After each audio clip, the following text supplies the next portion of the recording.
Hi, I'm James McAuley. I'm an Associate Professor at the University of New South Wales and a Senior Research Scientist at NeuRA.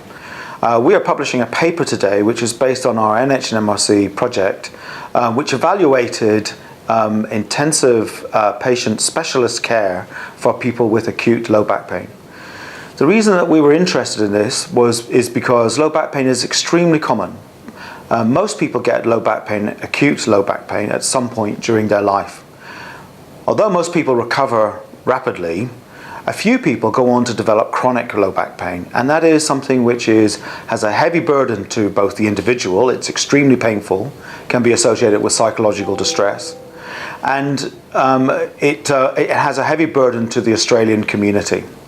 So we were interested in whether we could intervene early with a group of people who had acute low back pain, but they were at high risk of developing chronic low back pain.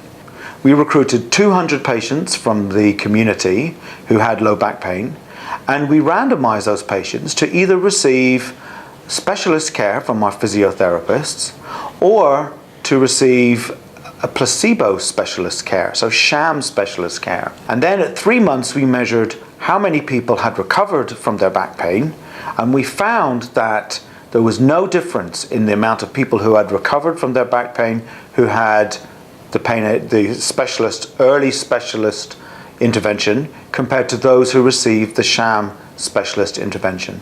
Our research shows that if you have acute low back pain, that is low back pain that you have developed in the last couple of weeks, that early specialist care is not necessary.